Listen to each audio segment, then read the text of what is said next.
C'est vrai que jusqu'à maintenant, j'avais travaillé sur des ouvrages plus scientifiques, plus historiques, notamment sur l'influence des nouveaux historiens israéliens, sur Maxime Rodinson, intellectuel du XXe siècle, donc en fait sur des sujets politisés et scientifiques qui permettaient d'expliquer le lien qu'il pouvait y avoir entre Arabes et Juifs en terre de Palestine. C'est vrai que l'influence du post-sionisme, les nouveaux historiens, l'analyse de la société israélienne, notamment à travers les mouvements pacifistes, permettait de comprendre comment il pouvait quand même y avoir une sorte de vivre ensemble, en tout cas de volonté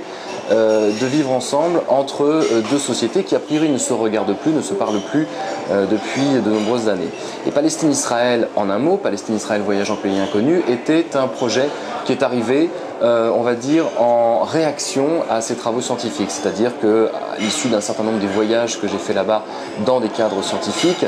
le soir j'avais ce sentiment, cette envie un petit peu de décompresser de cette histoire qui s'écrit au temps présent et de cette idée un peu très envahissante, très pesante de l'actualité, du présent qui se rappelle à nous chaque jour, voire chaque heure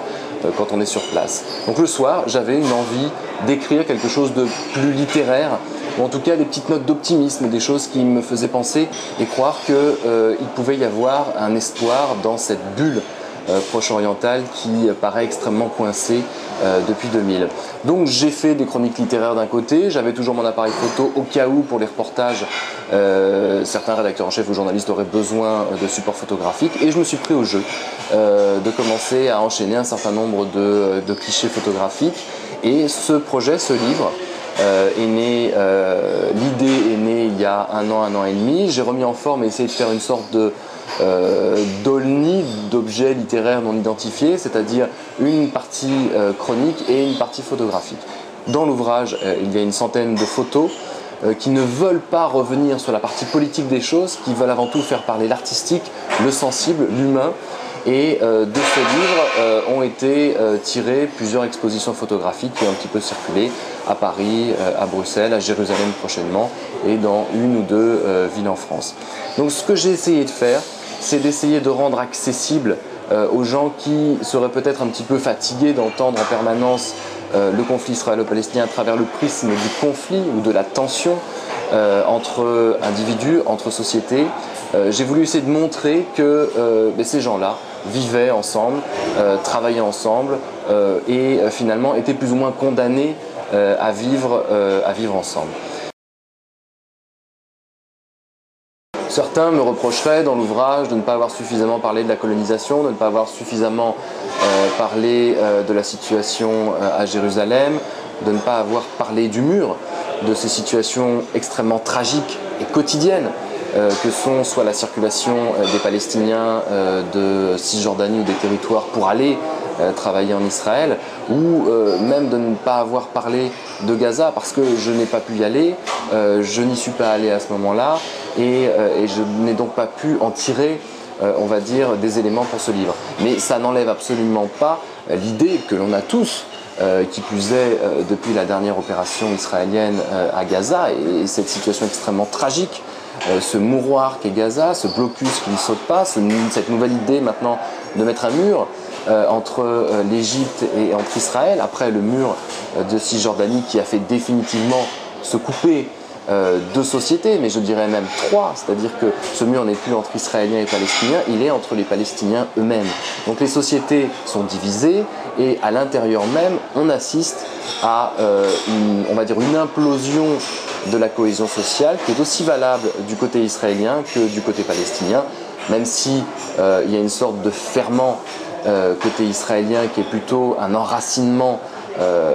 dans la radicalisation et dans la droite, voire l'extrême droite. On pense par exemple à Avigdor Lieberman, mais également au poids que joue le parti religieux Chasse notamment, et qui est directement responsable de ce programme d'accélération des constructions puisqu'ils détiennent le portefeuille du logement. Et de l'autre côté, côté palestinien, des Palestiniens qui sont extrêmement divisés et dans les territoires, avec le Fatah qui essaie de maintenir coûte que coûte son pouvoir, et le Hamas qui ne peut qu'inexorablement monter. Et on l'a vu avec Gaza, on assiste donc à deux situations politiques extrêmement compliquées, qui attire la sympathie entre guillemets d'une frange des Palestiniens d'un côté et d'une frange des Palestiniens de l'autre. Et donc ce que j'en ai tiré évidemment en dehors de ce livre, c'est que il n'est pas du tout, le but n'est pas de montrer que tout va bien, évidemment. Le but est de montrer, je vais dire un peu naïvement, comme un enfant, des jolies choses, c'est-à-dire des événements, des situations cocasses qui peuvent laisser espérer. C'est vrai que je me suis concentré sur Jérusalem, avant tout pour des raisons personnelles, parce que quand on va travailler sur place, Jérusalem est centrale, parce que Jérusalem est une ville absolument magnifique, absolument envoûtante, et qu'on a toujours, même en étant chercheur ou qu'on commence à être un peu spécialisé sur le sujet, on a toujours ce même plaisir à découvrir cette ville. Donc il y a une grosse partie sur Jérusalem, ville d'un côté revendiquée par les Israéliens, de l'autre côté par les Palestiniens, ville indivisible pour les uns et pour les autres, et ville 3 fois sainte. Et c'est vrai que Jérusalem est un des éléments symboliques de l'impossibilité, on va dire, conjoncturelle de résoudre le conflit israélo-palestinien, en dehors de la question du droit au retour, en dehors de la question des implantations ou de la colonisation, c'est que faire de cette ville à terme. C'est-à-dire qu'Israël veut en faire encore l'éternelle capitale du peuple juif et les Palestiniens n'envisagent pas d'autre solution que d'avoir une capitale à Jérusalem, Jérusalem-Est, Al-Quds. Le problème est que la politique israélienne est dans une fuite en avant, une accélération de la judaïsation de la ville sainte et que cette nouvelle déclaration absolument choquante à la visite de Joe Biden, le vice-président américain, en Israël, au moment où il essaye de renouer des relations, des négociations non plus secrètes entre Israéliens et Palestiniens, Benjamin Netanyahou, le Premier ministre, déclare que 1600 nouvelles implantations vont être construites dans Jérusalem et Jérusalem-Est. En même temps, quand il y a 10 mois, il y a 1 an maintenant, le président Obama lui avait demandé de geler la colonisation, il s'était engagé à la geler dans les territoires, mais cet accord tacite n'engageait absolument pas Jérusalem. Et c'est là le tragique de la situation, c'est qu'aujourd'hui, on a des Palestiniens qui sont dans des conditions extrêmement compliquées, qui n'ont plus de papiers, qui sont dans des zones pour lesquelles ils ont des papiers d'identité qui ne sont pas reconnus comme tels, qui risquent l'expulsion. Et on voit quelques articles qui sont sortis récemment où Israël envisagerait des expulsions massives des Palestiniens en dehors des territoires, y compris de Jérusalem. De toute façon, à Jérusalem-Est, des maisons continuent à être détruites parce qu'elles ne sont pas considérées comme légales. Or, les Israéliens ont arrêté les permis de construire depuis bien longtemps. Donc, à terme, de toute façon, même les maisons qui étaient légales ne le sont plus pour les Palestiniens.